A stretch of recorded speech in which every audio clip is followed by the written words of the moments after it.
Rádio Gilão. Num clique e sem fronteiras, ouça a nossa emissão em radiogilão.com. Por aqui continuamos na sua companhia e sempre proporcionando mais informação. E hoje debruçamos-nos sobre o nosso agrupamento de escolas, Dr. Jorge Augusto Correia, mas mais propriamente com o seu diretor. Queremos conhecê-lo melhor. É com muito gosto que hoje recebemos aqui, diretor do agrupamento de escolas, Dr. Jorge Augusto Correia, professor Raul Pina. Bem-vindo! Obrigado pelo convite de estar presente aqui na Rádio Gilão. Nós é que agradecemos. Para quem não conhece, sim, de viva voz, muito resumidamente, quem é o professor Raul Pina? Sou licenciado em Educação Física, já com 35 anos de ensino e também já com uma dúzia de anos em cargos de direção. Já anteriormente tinha sido diretor em Vila Real de Santo António, no agrupamento de escolas de Dom José I, e aventurei-me agora neste mandato, este é o último ano, está a terminar agora. Já não pode voltar depois? Se houver esse entendimento sim, por parte do Conselho Geral da Escola, sim. Exatamente.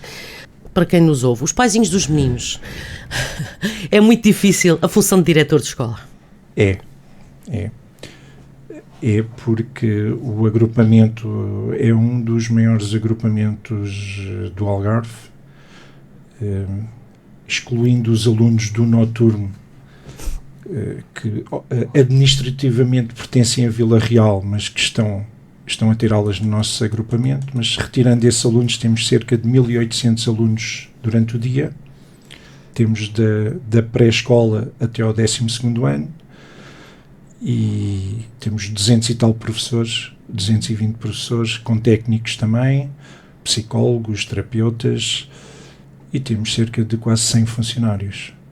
E, portanto, gestão, tem uma dimensão grande. Uma gestão... Com os 1.800 alunos diurnos, vêm 1.800 pais. Pois. Ou às vezes um bocadinho mais para os pares. Exatamente. Mas é um desafio. É um desafio, é parte de relações humanas muito importante nesta função de diretor. Pelo que conheço do professor Raul, noto que tem bom poder, entre aspas, de encaixe perante uma crise. Respira fundo primeiro antes de... Sim. Por vezes a intervenção, quando estamos mais cansados, e como sabem, em qualquer profissão, em qualquer situação, por vezes o nosso cansaço não nos permite, ou não temos tempo para pensar, é melhor respirar antes mas sim, obriga-nos aqui alguma ponderação, principalmente naquelas situações menos agradáveis. Infelizmente, em qualquer situação, não é só com os pais, é com os professores, com os colegas, que são meus colegas, não é? Ou com os funcionários. Pronto, exige mesmo muita ponderação antes de falar e antes de atuar. 12 anos como diretor, disse, veio de Vila Real de Santo António para Tavira. Notou muita diferença a nível dos jovens de Vila Real, Tavira? Os agrupamentos são diferentes. Certo. Portanto, em Vila Real era um agrupamento de ensino básico, aqui o secundário coloca-nos um desafio muito grande. Em termos de jovens, sim, também. São poucos quilómetros, mas a diferença é grande. Eu considero que a diferença é grande. Nível de formação pessoal, de envolvimento dos pais, aqui há um maior envolvimento e, se me permitem, um melhor envolvimento dos pais. Obviamente temos aqui uma associação... Não excessivo às vezes? Mas, os pais... querem o melhor. Eu sou pai, claro, não é? Temos que nos colocar na posição deles e eles querem o melhor para os filhos e, portanto, é esse momento também que me leva a, como disse há pouco, respirar antes de, não é? Claro. Mas, por exemplo, temos uma associação de pais muito interventiva, positivamente, que luta muito para os pais que não conhecem, que nos estão a ouvir. É uma associação de pais com grande intervenção na escola e muito empenhada nas melhorias das condições do agrupamento. Em relação aos jovens, diferença não só em termos pessoais, mas pessoais mais no sentido, há uma maior preocupação em melhorar aqui os jovens da vida, não é? Por vezes são jovens que vêm de famílias de baixa condição, mas os jovens têm a intenção de melhorar, de alterar o seu percurso social e de vida. E acho isso muito positivo, e aqui em relação à Vila Real, por exemplo, é notório. Exato. Uma escola grande, como disse, muito poder de gestão de professores. Contratação de professores. Por acaso a nossa conversa, que deveria ter sido antes do ano letivo até terminar, e agora quando iniciou, a fasquia, sabemos que não está fácil. Uma das coisas que se fala é que cada vez há menos professores. O interesse de cada um dos seres humanos, enquanto profissão professor, tem diminuído. Sim. Devido a várias das mais variadas questões, o facto de não existir local certo para as aulas, andar a correr com a casa às costas, sabemos disso. Como é que, por exemplo, para este ano, para este 2025, como é que foi o processo? O processo continua complicado. Para agravar a situação este ano letivo, e inexplicavelmente o quadro de zona ao qual nós pertencemos, que é o quadro de zona 63, que é Tavira, Vila Real de Santo António, Castro Marim e Alcotim, inexplicavelmente deixou de ser quadro de zona carenciado. Estranho, porque todo o Algarve é quadro de zona carenciado, aqui os nossos vizinhos de Olhão é quadro de zona carenciado, Faro, Lolé, e chega aqui a esta ponta e deixamos de ser carenciados, o que nos levanta algumas dificuldades, por vezes, em termos de contratação. Apesar das dificuldades em contratar professores, mantém-se. Estamos desde o início do ano a tentar contratar um professor de português terceiro ciclo e de inglês terceiro ciclo, e não conseguimos contratar. Algumas dessas turmas que pertenciam a esses horários foram atribuídos a outros professores, o que provoca uma sobrecarga nos docentes, alguns deles já com antiguidade, com alguma redução da componente letiva, que acabam por não usufruir, e, portanto, além de não conseguirmos contratar, estamos a sobrecarregar colegas, professores, que por vezes depois acabam por mais tarde irem-se abaixo, não é? E colocar baixa, porque claro, não se aguenta. Não se aguenta. Quando falou há pouco dessa questão de zona carenciada, não consigo, que implicações tem na contratação de professores? Há mais apoios para os professores que vêm então para estas zonas, quando assim é? Sim, há apoios à renda, portanto, os professores que estão no nosso, aqui no nosso quadro de zona, e nomeadamente no nosso agrupamento, professores que sejam de fora já não têm direito ao apoio à renda.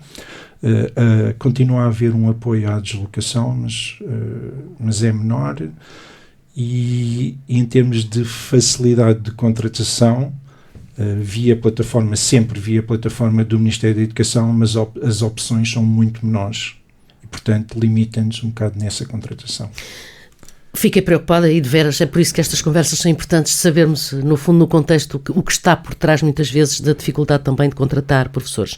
Ora, nós pensando e conhecendo Tavira como conhecemos, como é que um professor vem do norte do país, sem existir apoio de renda, como é que se vem fixar na cidade? Difícil encontrar. Se encontrar é muito caro, portanto, tem que comer, sobreviver, tem que, não é? Não é o primeiro nem o segundo professor que nós selecionamos. Grande parte desses professores são da zona norte do país, como disse, e bem, e os colegas ligam e dizem que gostava muito de aceitar o lugar, mas o preço das casas em Tavira não me permite ir dar aulas para aí, portanto não vou aceitar o lugar. E compreendemos, as pessoas têm as suas vidas, não é? Porque um professor, vamos lá ver, portanto, é uma pessoa que já tem família, já tem outros encargos, tem casa em determinado sítio, não é? E vive por pagar uma renda de casa 700 ou 800 euros é completamente com o ordenado que vem, é incomportável. Não se dá. Há alguns pontos e que se tem falado devido a essa dificuldade de professores em que, a nível ministerial, diremos que se estão a tentar tomar algumas medidas para a formação de professores. Acredita que essas ajudas poderão existir, que alguma coisa possa ser feita no sentido de existirem professores com maior proximidade, sabendo de antemão que a grande formação do número de professores acontece, mais uma vez, lembramos, norte e centro do país? Essa é uma questão, e acho que o Ministério está a tentar fazer os possíveis, nomeadamente, portanto, é um acordo entre o Ministério da Educação, universidades e as próprias escolas. No caso do nosso agrupamento, nós já participámos em algumas reuniões na tentativa de criar cursos de educação, de formação de professores, nomeadamente aqui na nossa Universidade do Algarve. Portanto, a Universidade do Algarve também está comprometida com essa questão, está comprometida com formação pós-licenciatura, portanto, os mestrados via ensino. Sei que a Universidade do Algarve está a fazer esse esforço. E como é que os agrupamentos podem contribuir, como nós contribuímos? Assinámos um protocolo com a Universidade do Algarve que permita estágios, principalmente nos grupos carenciados. Portanto, o nosso agrupamento assinou um protocolo com a Universidade do Algarve para os grupos de português, onde temos muita dificuldade, inglês, segundo ciclo e terceiro ciclo, matemática e ciências. E, portanto, passa também pelos agrupamentos de escola entrarem nessa tentativa de resolução do problema, permitindo que os alunos da universidade façam estágios nos agrupamentos e que, pronto, em princípio, a grande parte dos alunos da Universidade do Algarve são alunos algarvios e, portanto, espero ter proximamente alunos da casa a darem aulas no nosso agrupamento. Quando não são, muitas vezes, tem noção disso, agarram-se muito ao sítio onde estudam e às vezes até formam família porque é a idade e acabam por ficar. Há muitos profissionais, quer na área da educação, imagino, na área da saúde, que acabam por vir de outros pontos do país e até gostam de estar por cá. Mas, por exemplo, nós neste momento temos 2 alunas da Universidade do Algarve a fazer estágio no nosso agrupamento, em primeiro ciclo e em História e Geografia de Portugal, e são alunas aqui de Tavira. Que bom! Portanto, bom. Espero proximamente. Que muitos mais, não é? Isso é uma garantia de proximidade, não é? Quer para o professor enquanto, não é, profissional, tendo a garantia de que tem trabalho próximo, mercado de trabalho com proximidade. Bem, falando agora no concreto, há mais formação, há o tipo de cursos que a escola proporciona, de momento, os noturnos. Fala-nos um pouquinho para que lá em casa tenham a noção, no fundo, do que é o mundo, a escola, o agrupamento de escolas. Ok, muito bem. Portanto, além do ensino básico geral, até ao 9º ano, depois é digamos o normal das outras escolas.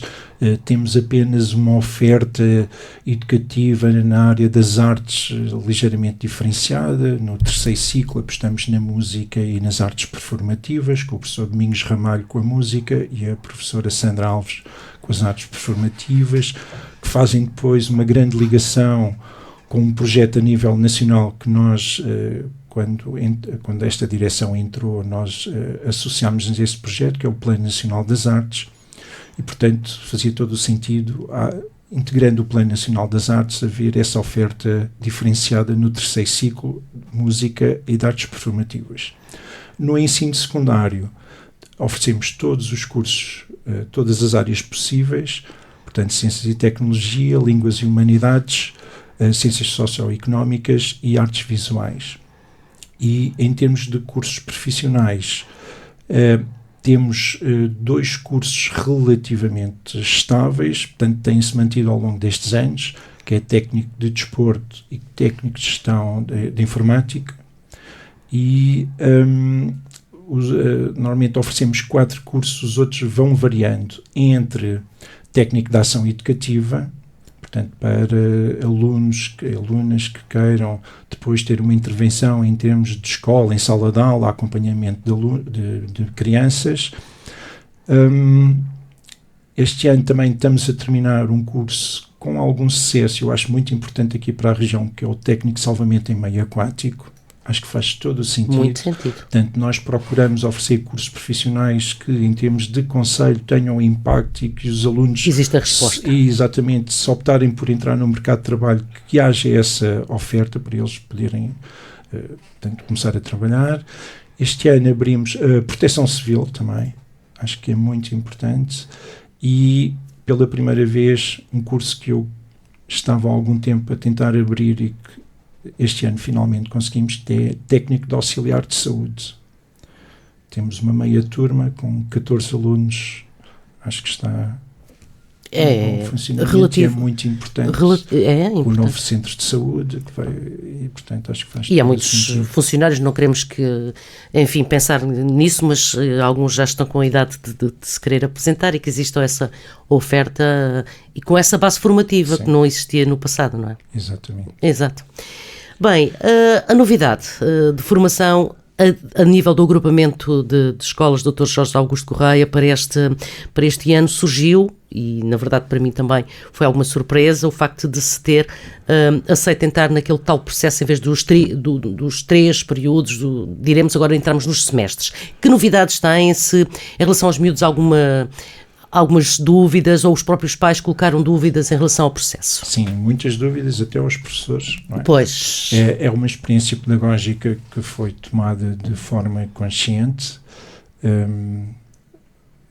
Tentamos retirar alguma informação de outros agrupamentos. Neste momento, metade dos agrupamentos do país já estão em funcionamento por semestres e, portanto, é uma experiência pedagógica com maior impacto.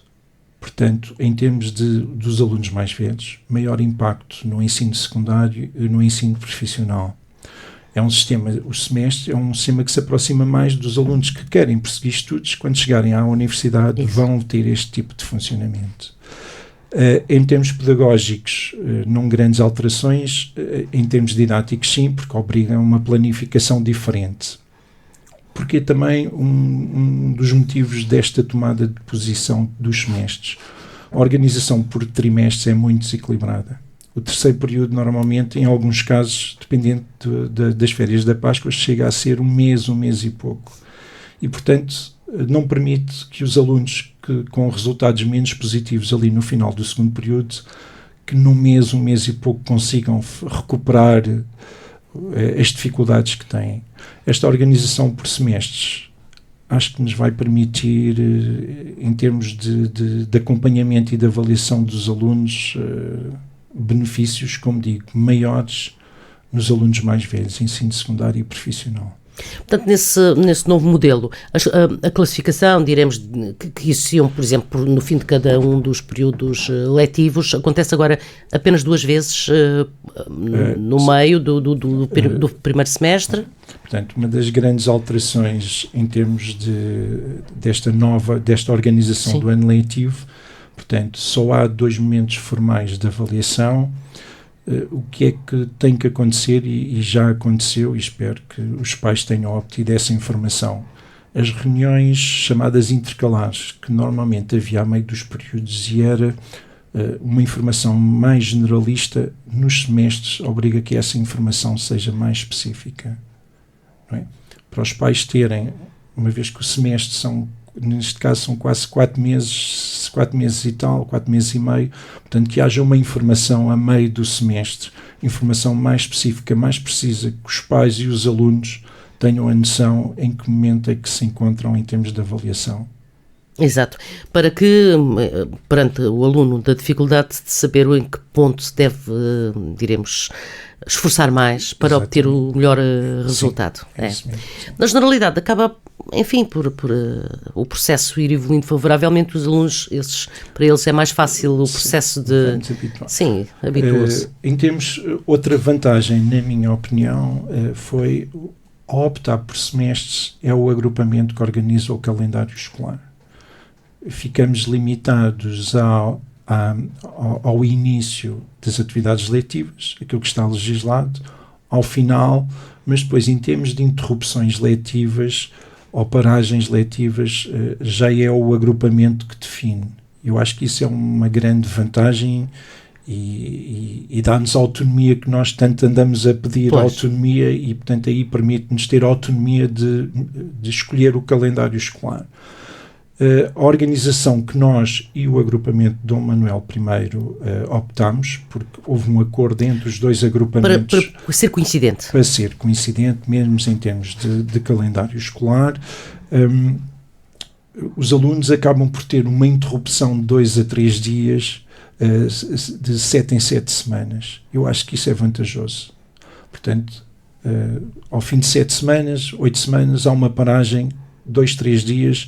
Por exemplo, agora essa paragem foi para as reuniões intercalares. Os professores estiveram em reuniões intercalares, mas os alunos fizeram uma pausa letiva. Eu acho que isso é extremamente importante para os alunos, para descansarem um pouco, para ganharem ali um bocadinho de força para a segunda metade do semestre, irem com mais energia. Mas, por exemplo, agora para a altura do Natal, o período de pausa, diremos, é menor em relação ao que existia no fim de período, por exemplo, não? Ligeiramente menor. Sim. Há muito pouca diferença em termos de paragem. Portanto, eles agora vão parar quase próximo do Natal param no dia 19. E só voltam depois em janeiro. Em janeiro. Ok. Aí, coincidentemente, não há grande diferença, não. Mas permite, no fundo, também, sendo as escolas a definir, permite equilibrar, não é? Sim. E para os jovens, enfim, é todo este processo de novidade, mas que acabam por entrar. No processo geral, agora vamos falar da escola, do exterior, toda a gente fala um bocadinho. Teria muito gosto que a minha também, a nossa escola, levasse um refresh, umas obrinhas. Sabe desse processo, professor Raul? Mas tem noção, temos todos noção. Tem muitos anos aquela escola. Sim. Não é só a escola secundária que precisa ali algumas intervenções, porque o número de alunos tem vindo a crescer nos agrupamentos. Acho que posso falar pela Dom Manuel, e já estamos a ter alunos com aulas em contentores. Portanto, durante muito tempo, a DGEST, o Ministério da Educação, foram adiando, não é, o aumento de salas de aulas, o aumento das escolas, e agora, digamos que passaram essa batata quente, foi mesmo uma batata quente para a responsabilidade da Câmara Municipal, que agora, não é? Sim. Desde 2022 recebeu esse presente, esse pacote muito complicado. Especificamente, a nossa escola secundária é uma escola já muito antiga, foi das poucas escolas no país e no Algarve que não teve intervenção do parque escolar. A minha até me parece ainda bem que não teve intervenção do parque escolar. Há muita gente que sim, porque há algumas que tiveram e que têm alguns problemas. E é uma escola de intervenção prioritária. Desde há 3 anos, mas é de intervenção prioritária, mas eu acho que a Câmara está a fazer... Recentemente foram feitas essas declarações nesse sentido, que está a ser feito o projeto e que os apoios... Sim. Daria um gostinho especial, tanto um remodelar das instalações, dos equipamentos, enfim, não é? Até para os alunos, para os professores. Não considero que seja o ponto mais importante. O ponto mais importante é termos bons alunos, bons professores e haver vontade e empenho e dinâmica de escola. Eu acho que isso é o fundamental. Mas depois de haver isso, que eu acho que até existe, acho que é importante a melhoria das condições de sala de aula e de trabalho. A escola, neste momento, está a ser intervencionada no âmbito de uma candidatura que foi a própria escola que fez ao PRR. Portanto, estamos a fazer obras de remodelação, para quem conhece a escola, no Bloco 4. No Bloco 4, sim. Que é o bloco dos cursos profissionais. O âmbito dessa candidatura era mesmo melhoria de condições de sala de aula dos cursos profissionais, nomeadamente de informática, e é isso que está a decorrer agora. Estamos quase a terminar as obras nesse bloco e faz toda a diferença. Quem conhecia as salas antes, quando for agora visitar as salas, a diferença é abismal. Foi uma candidatura quase de 1 milhão de euros. Entre sala de aula, intervenção, obra e novos equipamentos, eu acho que vai ser benéfico para todos os alunos da escola que poderão usufruir daquele espaço. Então, se os alunos às vezes ficam renitentes em escolher um curso profissional, agora dá-lhes mais gostinho especial com equipamentos e a formação e as instalações propícias, porque precisamos muito de cursos profissionais. Precisamos, não é? Precisamos. O Governo tem, o Ministério da Educação, desde algum tempo, também um bocado empurrado pela OCDE, tem ali o objetivo de 40% dos alunos estarem em cursos profissionais. Nós estamos muito abaixo disso, por opção dos alunos e das famílias. Estamos muito abaixo disso e por vezes eu acho que é por desconhecimento. Os alunos do curso profissional ficam com uma dupla certificação. Temos muitos alunos dos nossos cursos profissionais que seguiram estudos para a universidade com muito sucesso, e portanto por vezes eu acho que passa um bocado pelo desconhecimento das saídas e das oportunidades que os alunos desses cursos têm. Às vezes os pais pensam que vai para um curso profissional, é que fica por ali e que esses cursos são, enfim, para os meninos que tenham menos possibilidade de estudo, mas no concreto podem ter diremos, a carreira idêntica aos outros cursos, não é? Sim. Até em termos de prosseguimento de estudos, os alunos dos cursos profissionais, nomeadamente aqui na Universidade do Algarve, podem se candidatar ou pelo regime geral, fazendo os exames normais, mas também existem candidaturas específicas para os alunos do profissional, um pouquinho mais facilitadoras do acesso dele ao ensino superior. Exato. E falamos, efetivamente, como falou há pouco, por exemplo, de jovens relativamente à proteção civil. E todas essas áreas tão importantes que tenham por base depois um curso superior, portanto, existirá no futuro garantia de empregabilidade. De empregabilidade, com certeza. O mercado de trabalho deles é enorme, alarga-se bastante. Pois é. E, portanto, nesse sentido, e em relação também aos jovens, por exemplo, no termo geral, que estejam a formar-se para nadadores salvadores, portanto, é meio aquático, a oferta é constante e sabe-se, os profissionais da hotelaria que estão a contratar profissionais que vêm do Brasil porque não há oferta. Sim, não há formação, não há jovens com formação nessa área. E há possibilidade de empregabilidade não só no verão, mas também durante outra altura do ano, não é? Por exemplo, junto de piscinas e não sei quem, que é necessário ter. E se eles entrarem numa cadeia de hotéis, alguns hotéis até têm, noutras partes do mundo, têm essas instalações, eles até podem... Enfim, não é? Sim, imagino, os jovens perante esses desafios, portanto quer dizer que poderíamos ter muito mais jovens nesses cursos profissionais. Acho que sim. E a possibilidade de o início de cada curso é, diremos, durante o mesmo período, durante o ano letivo dos outros cursos. É igual. A carga horária, no meu entender, é excessiva. São cursos com uma carga horária muito superior ao curso, digamos, científico-humanísticos. Tem uma carga muito pesada, e os alunos sentem um bocadinho por causa disso. Pode ser por aí. Sim, mas tem uma grande vantagem, na minha opinião, que é no 11º ano e no 12º ano, eles fazem estágio em formação em contexto de trabalho, que eu acho que é muito importante. É o primeiro embate com a realidade, mas eu acho que é fundamental para a evolução deles. Exato, portanto, já com essa possibilidade de estágio num local possível de trabalho no futuro, não é? Já se tem a noção natural de como é que eu trabalho e as funções que vão desempenhar. Então fica aqui a informação aos pais de que em o início de cada ano letivo há a possibilidade dos cursos também para os meninos que queiram, entre os vários cursos disponíveis, seguir uma carreira. Aproximamos do fim do ano, ainda assim, pronto, meio é o semestre. Que desejo teria o diretor Raul Pina para o próximo ano, para 2026? Conclusão, obviamente, o ano letivo, mas perspectivas, quais seriam os desejos que tinha para o agrupamento de escolas que esfia? Desejos. Eu sou muito focado na parte do aproveitamento e na classificação. Tem havido uma evolução muito positiva em termos de resultados escolares. O agrupamento em termos de provas moda, antigas provas de aflição, houve uma evolução muito positiva do agrupamento em termos de resultados, principalmente no âmbito da matemática no 6º ano. Está a ser desenvolvido um trabalho muito importante na Escola Dom Paio nesse âmbito, mas também sempre melhoria nos exames. Também sou muito focado na questão dos exames do ensino secundário, e o agrupamento tem tido uma evolução positiva, lenta, mas positiva. Eu acho que é fundamental isso.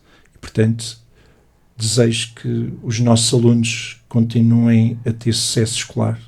É o meu maior desejo, que em termos de ou saída para o ensino superior ou para a integração no mercado de trabalho, que também tenham esse sucesso.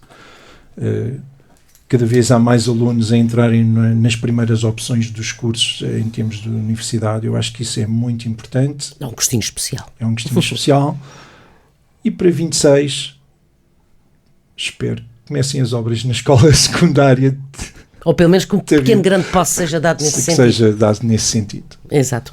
Ainda tenho uma outra questão e quero saber também a sua opinião enquanto diretor de agrupamento. Não tenho a percepção em que ano terá iniciado, sei que é uma coisa recente, anualmente surge o ranking das escolas. Portanto, isto não é uma coisa que tenha ocorrido há muitos anos. 2016. 16. Pronto, quase 10 anos. Na sua opinião, é importante, muita gente por fora, enfim, acha que há assim fatores que definem os valores e as pontuações de cada escola, os privados, o público. Pois, completamente em pé de desigualdade. Pois. Não há comparação. Deveria existir dois níveis. Só o privado poder selecionar os alunos que lá têm, ou poder excluir os alunos, não lhes interessa. Não há ranking, não há comparação possível. Mas temos que olhar, não devemos estar obcecados pelo ranking, mas podemos utilizar os dados que os rankings nos fornecem. Nomeadamente, por exemplo, o ano passado, aqui em relação portanto, estamos a falar de 2024, os de 25 ainda não saíram, 2024, independentemente de aqui o nosso agrupamento em termos de ensino secundário ter subido no ranking, mais importante, a maior subida foi no índice de superação. E isso para mim é que é importante, que é alguns dos rankings, nomeadamente do jornal O Público, têm em consideração o nível social ou o contexto social em que o agrupamento se integra. E o ano passado o nosso agrupamento deu um salto muito grande, mesmo considerável, nesse índice de superação. Isto é, em relação àquilo que era esperado dos nossos alunos do ensino secundário, houve uma superação em relação aos resultados esperados. Eu acho que isso é muito importante, mais importante do que qualquer outro resultado de subida ou de classificação. Em 2024 tivemos 7 disciplinas acima da média nacional, nomeadamente a matemática, e portanto, mais importante que isso tudo é os nossos alunos, em relação ao contexto em que se situam, superarem-se. Eu acho que isso é muito importante. Voltamos à tal questão ao gostinho especial que se tem. Nesse caso não é só o número e a classificação da escola aparece, não é? Sem dúvida. Queremos muito agradecer, professor Raul Pina, o facto de ter partilhado connosco aqui novidades, curiosidades em relação à nossa escola, o trabalho que se desempenha e também lá para os pais, reforçando no fundo essa informação de que não é fácil um trabalho de um diretor. Portanto, façam um favor, esse recado é meu, irem com calma, que o diretor tem estes 1000 e tal alunos e tantos pais assim para atender durante este período. Muito obrigado. Diretor, muito obrigada. Foi um gosto recebê-lo. Obrigado. Obrigada. Rádio Gilão Tavira. Frequências 94.8 e 98.4 FM.